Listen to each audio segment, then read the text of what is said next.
Hi all, thanks very much for joining this fourth edition of the International Day of Women in Statistics and Data Science, with this year motto being Thriving in Your Environment. A kind reminder that we are recording the event and the videos will be available on the Caucus for Women in Statistics YouTube channel. We will kindly ask you to post your question to the speaker on the Q&A chat. And without further ado, I'm delighted to host this second keynote, Building Power with Code and Data, Tools for Thriving in Any Environment by Professor Dianne Cook. It's an honor to introduce our keynote speakers. She's a professor of statistics in the Department of Econometrics and Business Statistics at Monash University in Melbourne, Australia. She holds a PhD in statistics from Rutgers University. Her research focuses on statistical graphics, especially interactive visualization of high-dimensional data and statistical inference for visualization. And she incorporates these topics into her teaching. Professor Cook is a strong advocate for open source software, ethical data practices, and gender equity. Many of the art packages she contributes to are named after Australian wildlife, highlighting both a connection to place and a celebration of the country's unique and threatened species. Without any further ado, I'll pass on over to you. Thank you so much, Professor Cook. Thanks, Altea. And thanks also to all the organizers for this event and the speakers. It's been amazing so far. And I know how much work it is to put one of these together. So I really appreciate the time that you've put into getting this all together. So first off, hi. Altea already mentioned most of these things. Oh, I got this wrong. I thought I was talking early this morning. It's 6 p.m. here. I should have fixed my slides. It's about 18 degrees Celsius, a pretty nice day. We're in the spring in Melbourne, so it could be 12 degrees Celsius one day. That's cold for the Americans, if there's any Americans listening. Or it could be 25 degrees, and it will bounce around like that for a couple of months while we warm up to a pretty warm summer. So, but it's a nice day today. I think that's most of what I need to say about my background. Key thinking behind this talk is that what I learned in my undergrad and even almost in my PhD, but definitely my undergrad, was not very much really in retrospect. It wasn't until I started doing data competitions in the 2000s that I really learned how to analyze data. And that was the start for me about learning about my world in a really different way. Now, those of us in the 2000s will know about this famous book that was titled All I Really Need to Know I Learned in Kindergarten. But for me, scratch that. Scratch that. All that I really need to know, I've learned from working with data. And so I'm going to show you a number of examples. I hope you find them interesting, and also talk about how this relates to my day job and other things that I've done in my career with working as an editor. So these are the data examples that I'm going to work with. But I learned so much about the world from these. So Program for International Student Assessment, climate change, a couple of different data sets, political influence, polling data, and budget influence, how Australians use air conditioning differently from Americans, that I learned as I came back to Australia to work, how Melbourne operates, or the buzz of Melbourne, bushfires, the catastrophic bushfires, and why are they occurring? And then these last couple of pieces that I want to wrap up with at the end are about applying data encoding skills in the role of a journal editor, and then utilizing data encoding skills in the job. All right, so the first one is here, is the Program for International Student Assessment.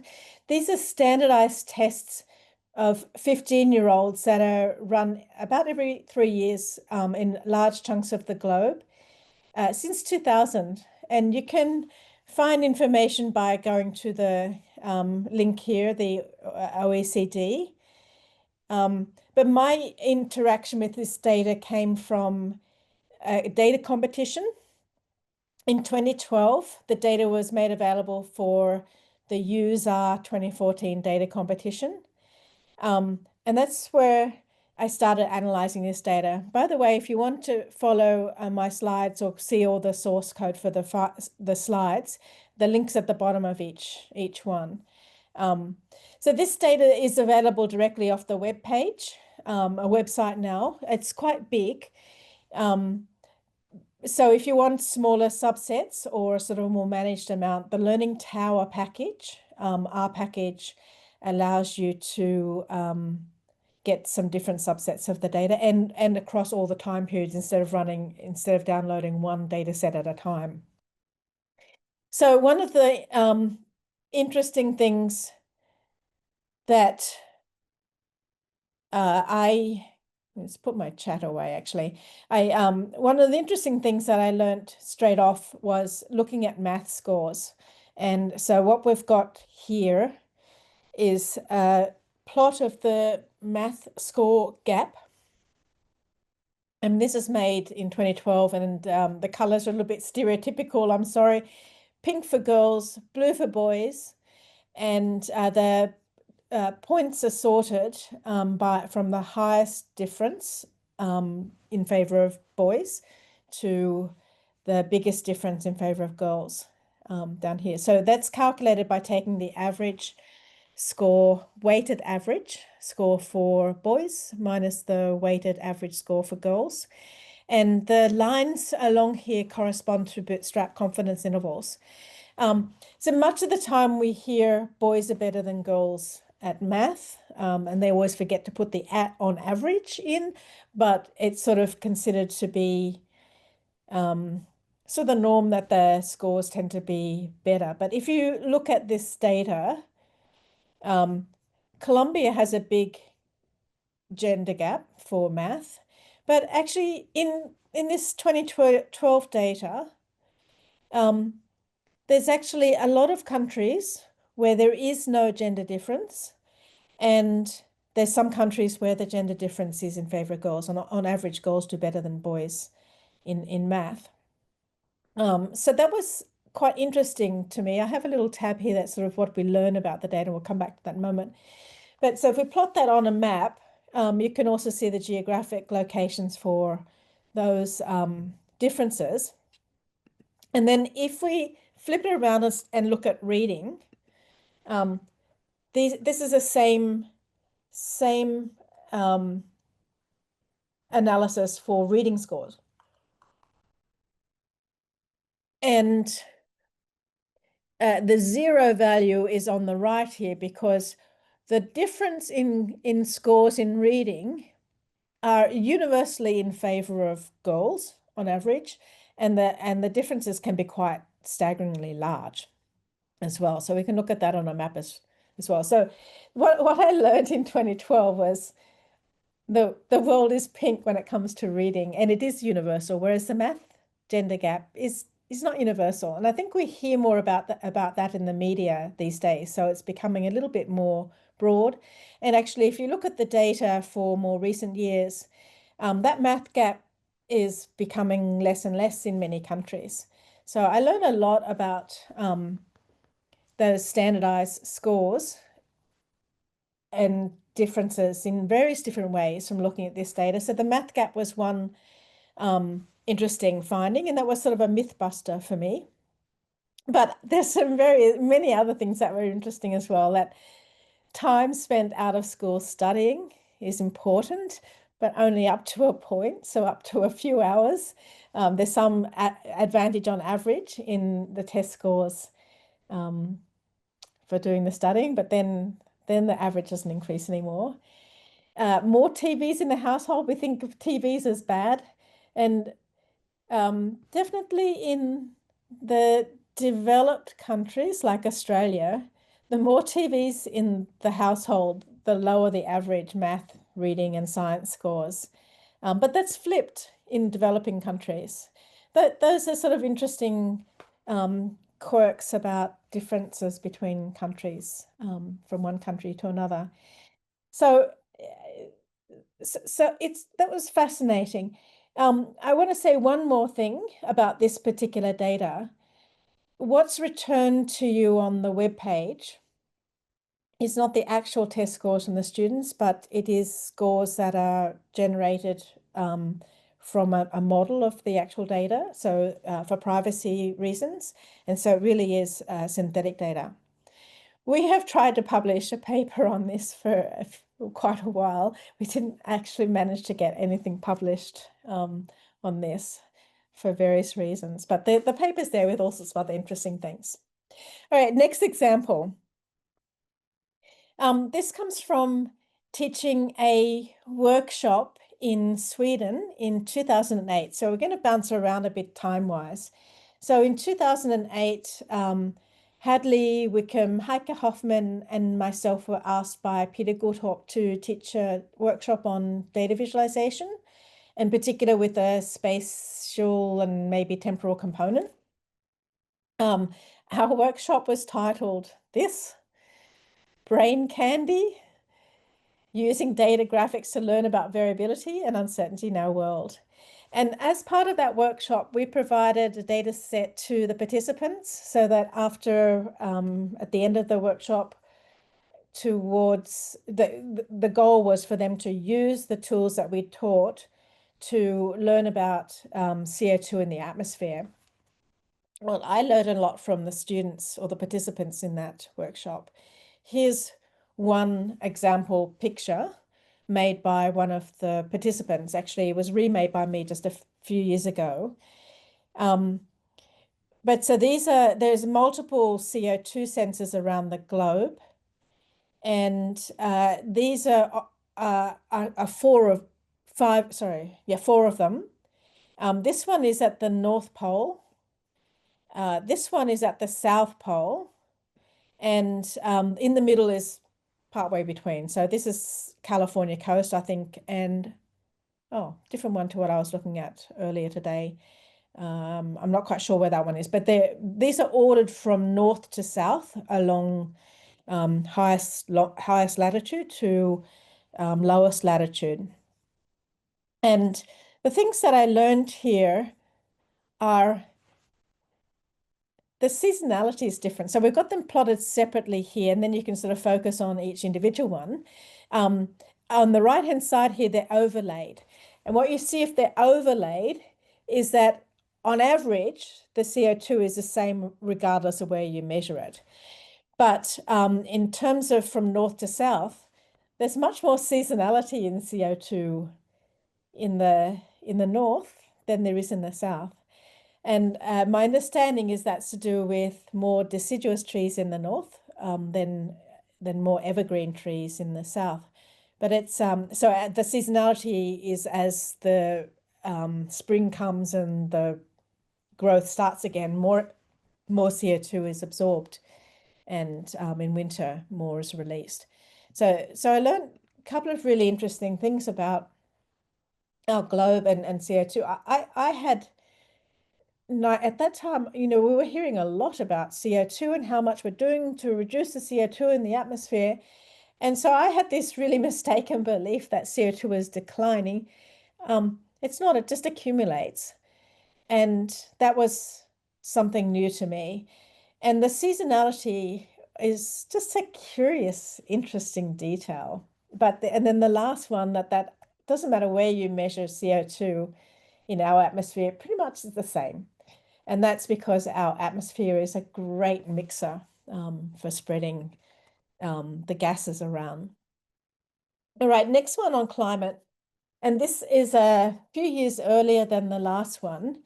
At the Joint Statistics meetings in the US, the Data Expo in 2006, Paul Murrell from New Zealand provided a data set that he was given from NASA, and it provided geographic and atmospheric measurements on a coarse 24 by 24 grid covering Central America, so covering this area. You can find this data now in the Gigi Ali package, for example. The data is called NASA, You can follow these links to find more about what we did in the analysis for our entry. For the our entry and for a new method that we developed to look at this sort of data. So what did I learn about the climate change from this data? The first is really what that El Nino phenomena is that people were talking about since the 90s. And so you can see that pattern in this data in a small geographic region, right? So over here, this is the spatial coordinates, and that area is highlighted in orange, which shows the time series for temperature at each of those locations. Now, so what we have here is measurements from 1995 to 2000, to 2000. So all of this is 2000. So you've got 6 years of data. And what happens in El Nino years, mostly measurements sort of go up and down, but in an El Nino year, the water temperature stays high. And that's what happened in a big event in 1997 and 98. So that helped me understand what the El Nino event is and also where it's located. So it is in the Eastern Pacific. I mean, you have to imagine the map on here to see that again, but it's just below, well, it's actually just above the equator in those measurements and along the coast.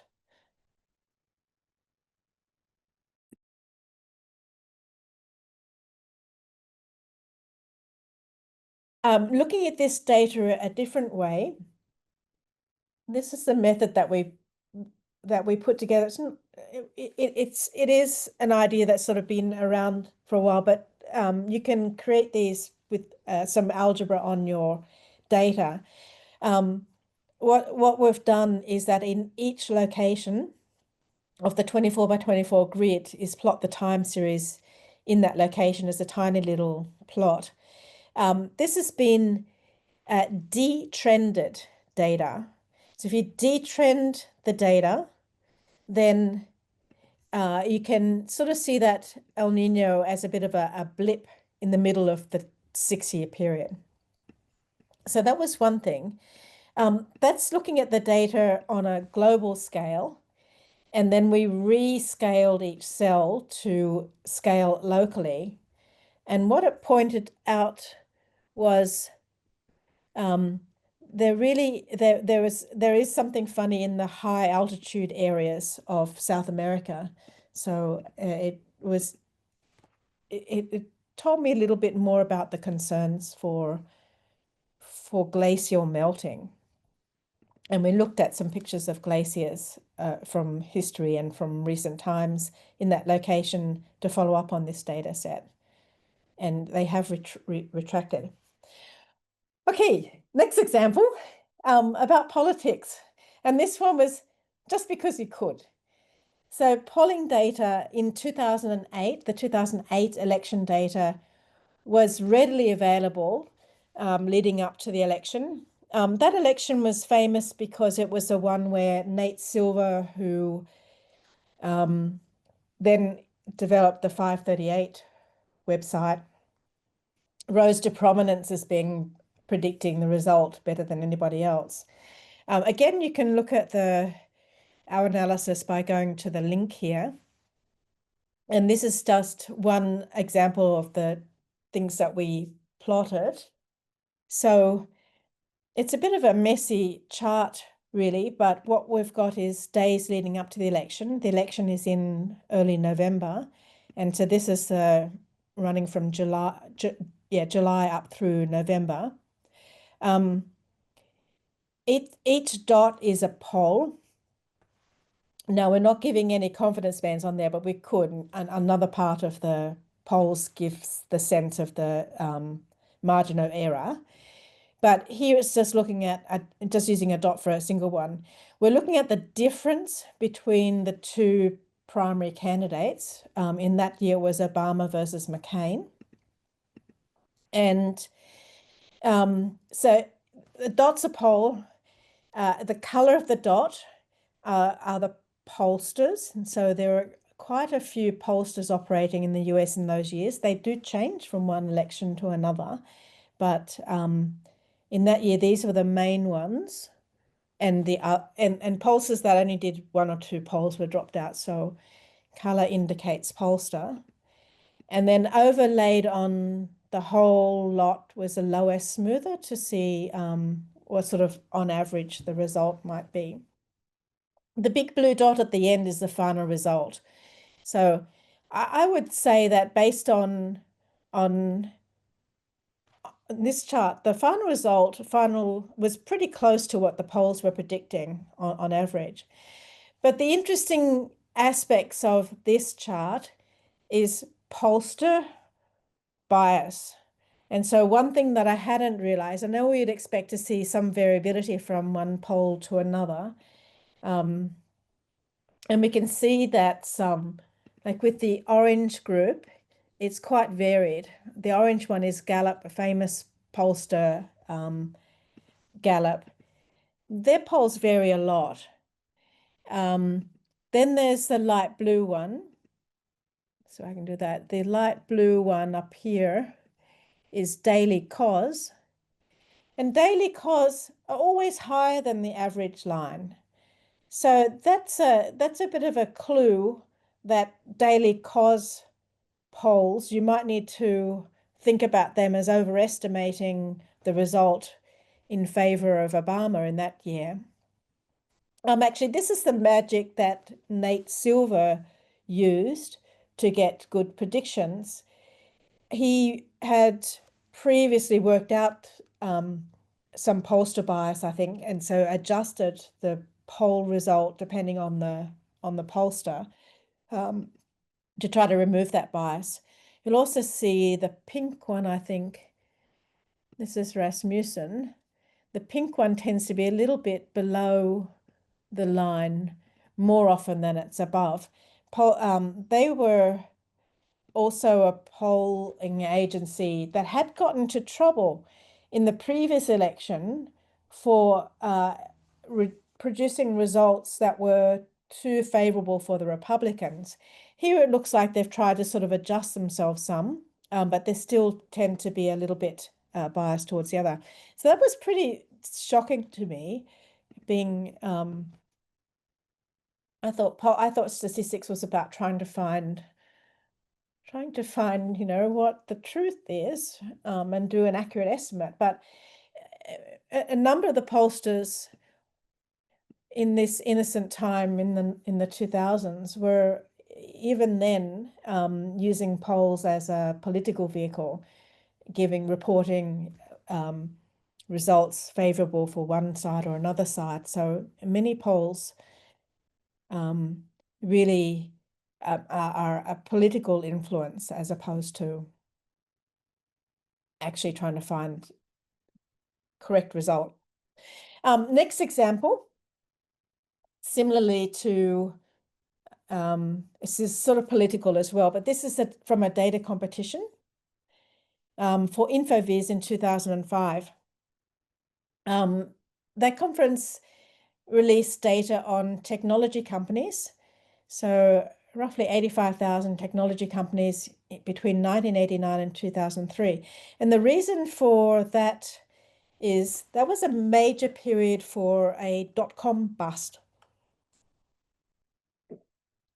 We had a rapid increase in the number of tech companies and profits. So it was sort of a bubble, and then it crashed in around 2000. Now, there were a few other things in there too. But again, if you want to look at the full analysis that we did, it was here. So the way that we approached this data was to aggregate information about it's a number of companies that were being born by county. So we aggregated data by county across the US.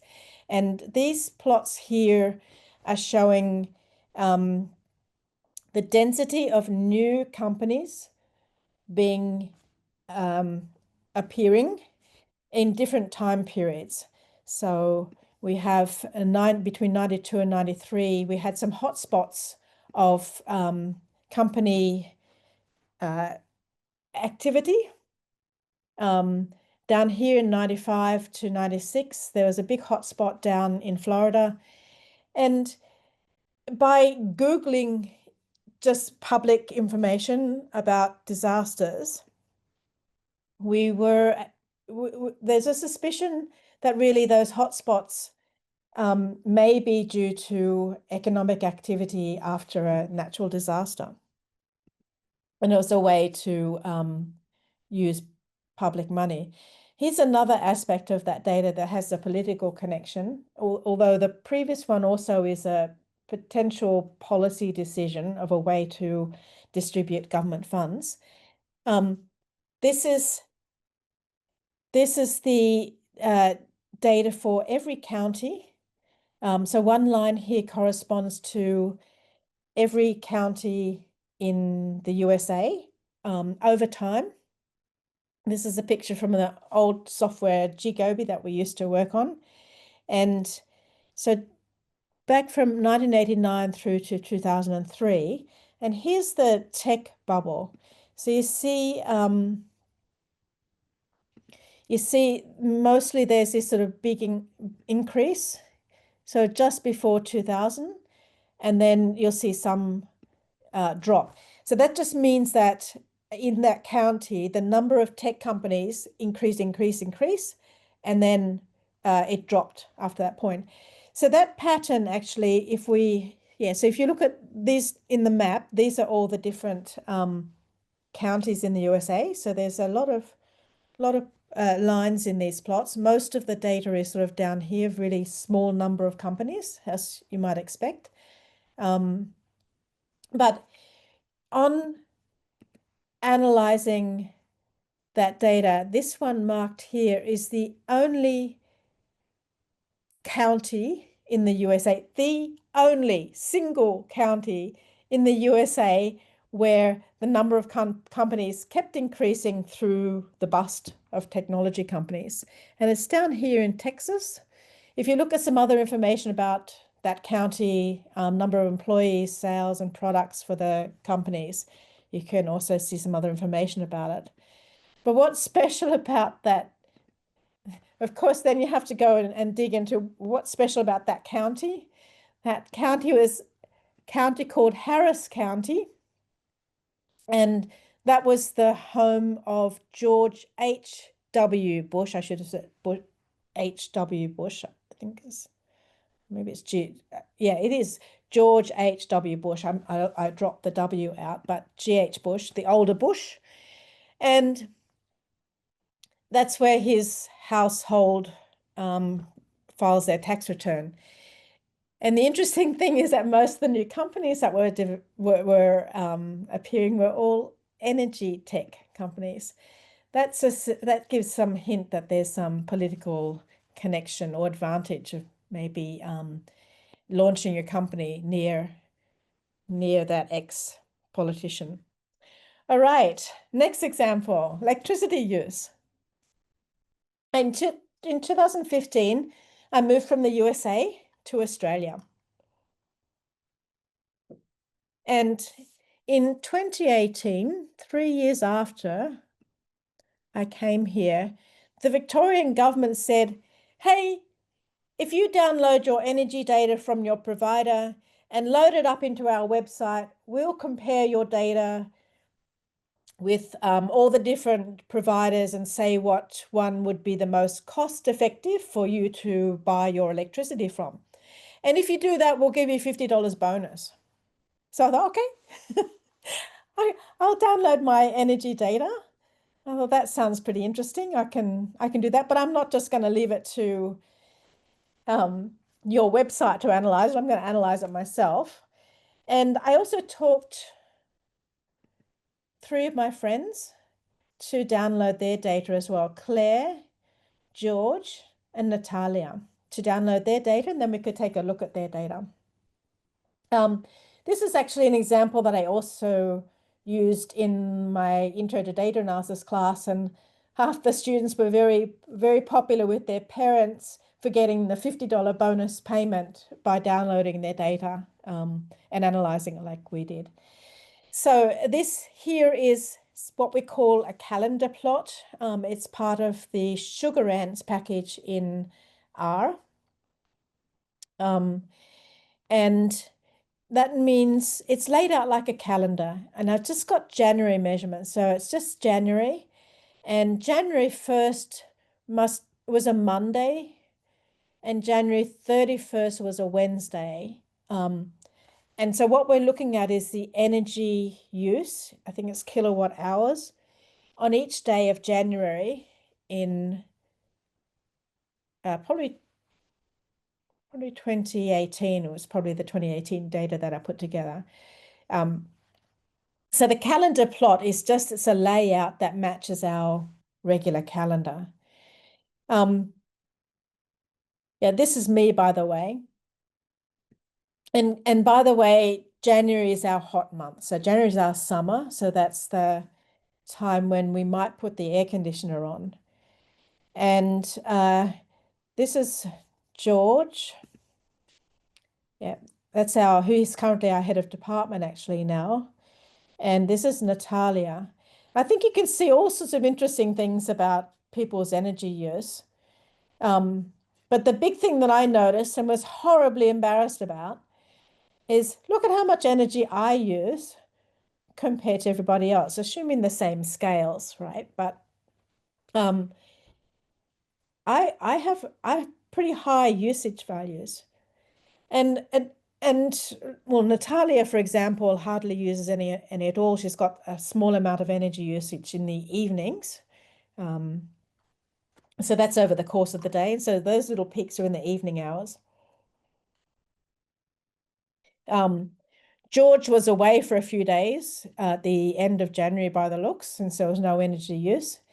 And Claire also tends to use power sort of late in the evening, and not every day, just some days. You'll see that some of those, there are some days where I didn't use much power. There's a couple of days where I didn't use much power. But then I realized in the many years that I was living in the USA, I started picking up the American habit of just running the aircon all the time. So that difference in energy use is because we were just running our air conditioner non-stop. That's not the typical way that Australians use air conditioning. Australians will go to the office, if they're at the office. And when they come home, they'll turn the aircon off, and then they'll have the aircon turn off later in the evening when it cools down. And so only run it for short periods of time. That's very common. Natalia is actually from the UK, and I think the same sort of behavior is there. But I became used to running my air conditioning all the time in the USA. I've now adjusted, so I've got a new air conditioned, more efficient system now, but I also have adjusted that I only tend to run it when we need to use it, as opposed to just turning it on and turning off. So I had to learn how to be an Australian again. If you want to get that data is part of there's an example of the data in the Sybil data package, and all the data from my friends is in the paper repo. Okay, a couple more examples. Another thing that helped me learn how Melbourne operates. So I'm not originally from Melbourne. I'm from the tropical north, and Melbourne is on the south part of Australia. And people in the tropical north think, why would you ever live in Melbourne? Because the weather is so bad in Melbourne. But I like it. But I didn't know much about Melbourne when I first moved here. And one of the interesting things is that, yeah, this map moves around, that there's a pedestrian counting system. If you walk around the city of Melbourne, so this is a map of the city of Melbourne, there's multiple pedestrian sensors, and they report counts, hourly counts of the number of pedestrians walking around. So that was one of the first data sets that I started looking at when I got to Melbourne, and I've picked out just 4 of the locations, which are 4 of the main train stations. I mean, there's 4 main train stations in Melbourne. Those are really the public transport entry points to Melbourne. And so we're just looking at those ones.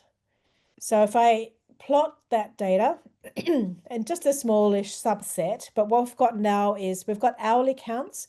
So this is every hour per day. So we've got 0 running to 24. And then we have the number of people walking around plotted vertically. The lines are also colored by whether it's a weekday or a weekend. And the main thing to learn from this is that Melbourne Central, that's this one here, Melbourne Central doesn't have the same patterns as the rest. It's pretty similar from weekday to weekend, whereas Flagstaff, Flinders, and Southern Cross have a very strong commuter pattern on the weekdays. There's the morning rush, the afternoon rush, and all of them have a lunchtime rush, little tiny lunchtime rush as well. That's sort of interesting. Melbourne Central doesn't have that. So I had no idea, but Melbourne Central is actually a shopping centre. So it's a major shopping centre. And so it makes sense that the patterns are pretty similar from one day working days to non-working days. But I didn't know that. So also from that data, I've learned about other places around the city that are interesting for various different reasons. So it helped me learn about Melbourne. Last example, I think, that I want to show you is from 2019 to 2020. We had some very catastrophic bushfires in Victoria and all the eastern coast of Australia, actually. So what we did, nearly this is my honours student at the time, Patrick Lee, who's just finished his doctorate, by the way, and you can learn more about the data and different analysis by going to these sites. We pulled data from satellite hotspots. So satellite hotspots is fairly new in that it could pinpoint where fires are and other things as well. So you have to sort of filter out what's fire or not. We also found an historical public data set, which was where people had gone and investigated how a fire started. And that's more than 20 years of data. And then we got weather data from the Bureau of Meteorology, OpenStreetMap data, so we could work out how close to roads the fires were, and then other department, Victorian department resources. So one of the things that was happening around that time is that there were a lot of social media posts saying that this is not natural, this is not normal, must be people starting fires.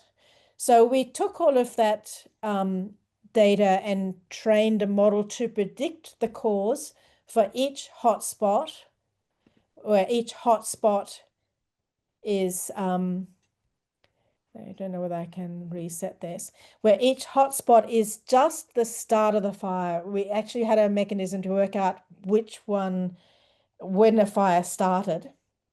And so we just used that historical data to predict the cause for the 2019-2020 data, because that was not tagged. And even if it is tagged, what we find is, sorry, this red dot, this is cut off, unfortunately. The red dot is lightning start. So that's a natural start that just from dry lightning. That was predominantly the cause of fires based on our predictions. We also see that this area here is actually quite rural and remote. So all of those places that are predicted to be lightning starts are predicted lightning because in the training data, most of these locations are we don't have very many locations that are really remote because people can't get out there to get them to work out how the fire started. So one of the nice things about having the hotspot data is that we can see when those fires start in these remote locations, and because people can't get out there, it makes sense that they're most likely lightning start. So most of the fires that started in that horrible season can be traced back to lightning start, not arson. The arson ones are the pink, which I think it's the blue ones, and you can see that they are really close to roads and various things. Very interesting. Right, so next thing, just to finish off, because I want to leave some time for questions, I think is is a key part here. Right, so what I've learned over these years is I've got a pretty good ability now of working with open source software and data in all sorts of forms. And so when I was asked to be editor of the Journal of Computational and Graphical Statistics from 2015 to 2018,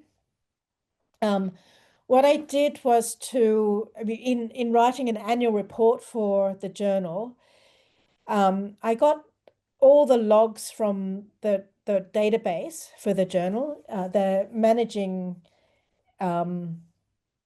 The journal manager, Eric Sampson, who is still there and managing many other publications for the American Statistical Association, could download all the data on the journal from the database. And I wrote the reports in our Markdown at that time with the goal not only just to monitor submissions, acceptance rate, and our journal rankings, we can get that data from other sources. But I was curious about where the authors come from, so that was one of the records that is in the data set, the country of the authors. And we also keep that information about reviewers as well. So we have country information. Now, I also looked at gender, and that was a bit difficult because we don't keep that information. But from my perspective, that's a really important one to keep an eye on as a journal editor, because articles and journal publications are the primary way that you get bean counts in promotions. And so it's really important to make sure that we have a good reward system for women academics. I have to say that I was the first female editor for this journal. It was my favorite journal from when I finished my PhD in the 90s. And I had been asked to be the editor a couple of times, and I'd said no until my son was out of high school. So I could manage it. And once I did this, it was really important to make sure that we can monitor how the journal's operating in terms of diversity. Now, gender is not something that's reported. So what I did was use a package called Genderizer. It's not ideal. It's just based on the first name of a person, and it gets things wrong. But I kept developing my database of names going forwards to here, so that I got some personal insight on some names from different countries to make sure we were sort of getting a good estimate whether it's a male or female. So that was a bit of work to get gender information, and it's maybe not perfectly accurate, but it's pretty good. Right? So these are the things that I wanted to have a look at as the editor. So this is data from the final report. These are the countries where authors come from. And you can see that USA and Canada, Australia, China, UK, and some parts of Europe are pretty highly represented. And now if we look at where are the reviewers from, primarily it's from the USA. Now, relatively, it's primarily from the USA. So that was interesting. And that's one thing that we try to do, is to try to broaden our reviewer base. And the next thing is about gender. I was concerned about making sure that we were not rejecting more papers where woman was the primary author. Now, this is just breaking the data into two categories: whether there was any woman on their author list or none. So it's either that there was a woman or not. And I've got it categorized by accept and reject. And the reject is a little bit special. That's a desk reject. Only so about 30% of the papers we desk rejected, or I desk rejected in the years that I was working. And these are the 3 years that I was working as the editor. It's just a field bar chart, so we can look at the proportions. And for articles where there was at least one female on the paper, the acceptance rate through that first filter was better than articles that had only male authors. And so it's sad to say, in a way, it didn't actually improve much over the time that I was there, other than, although well, those two bars are pretty similar, but the proportion of articles submitted really maybe didn't change much. But the next one is reviewers. So this is also where it was important to make sure that we've got good representation on the associate editors from different areas of statistics, as well as different demographics. And so if we look at our reviewers over the time period, we still have a little bit of an imbalance. So there's the first year, and I was trying to encourage improving for later years, but I'm hoping things get better as we go. I can see one question already. Right, so that's all. The next one I want to say is I use these tools to build my website now. So last year, a few of us got together and did a website sprint, and my website's now in Quarto, and my publications are automatically generated. If we look at the code here, and you can go to my website and see all the code to do that if you want. There's a library called R-ORCID. So it pulls the records out of the ORCID database and generates that table. I only do that manually and save to a pubs.rda and then load that in anytime I want to rebuild. And the students is where I'm very proud of. I've got some things are from a CSV file. They're not in a regular database. So I keep CSV files of this sort of information, and I run some details for the students, particularly I like my map of where my students come from, which is great. So the code for that is just reading from a CSV file and then making the different details of that. So these things, when you're thinking about your metrics for your promotions and your career, you're going to have to do some things again and again and again and again. And now we're in a state where really we can automate this, and it's so much easier to update my information now. Not that I really need it anymore, but hopefully it's useful for other people. So where to go from here? Main point, take-home message, open source software and data skills give you power. It really has helped me enormously, more than anything else in my life. And if you want to learn more about Quarto skills for reproducible data analysis, the couple of blogs here are really, really nice for generally Quarto. This is our templates at Monash for all sorts of different aspects of things that we do, like teaching slides and reports and theses, so that all the theses from the PhD students are reproducible. If you want to build your data analysis skills, these are a few places that are my favorite places. Everyone knows about Alpha Data Science. Nicola Rennie's got a lovely Tidy Tuesday webpage. Julia Celia's a lovely machine learning. And these are my lecture materials for my course, diving deeply into data exploration, which is like the modern Shuki. We're trying to find things that surprise you and are unexpected in data. And that whole semester, which I've just finished teaching 3 hours worth of today, is on that finding the unexpected in data. Well, that's all I've got to talk about today. That's all of this is openly available. All the materials that you need are at this link. So thank you very much for listening. Thank you ever so much, Professor Cook, for a fantastic keynote on the power of data access and open science. That was fascinating. I assume your slides are available on your Quarto page or might be made Yeah, available? on this page here. So if you see the link at the bottom, Perfect. Oh, that's fantastic. Brilliant. That's the great. GitHub So repo and links to the slide. fantastic. Yes. So there is already a question from Charlene de Bura, who says a great presentation, Dianne. Which statistical software, with the statistical software and language is evolving so rapidly and new tools constantly being proposed as the best for analysis, how do you decide on one to focus on and stick with over the long term?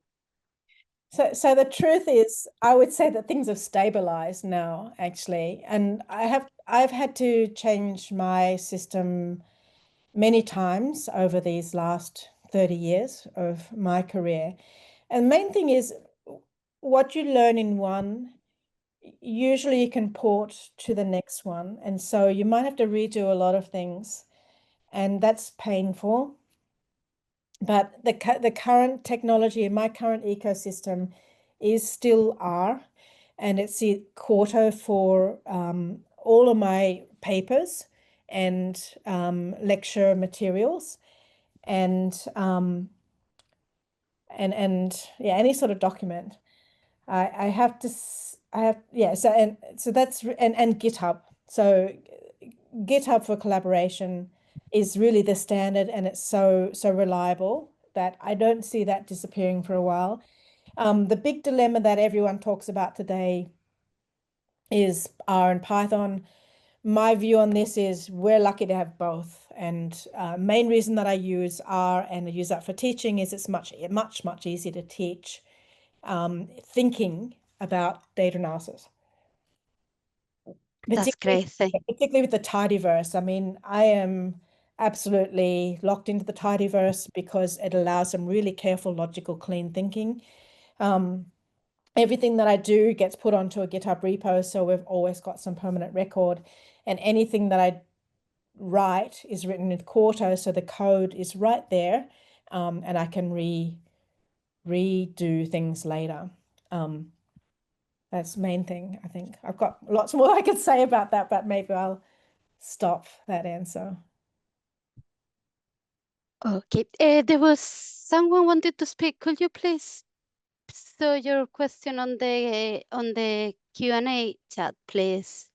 I think it was Kim Dixon. If you could do that, please, that would be great.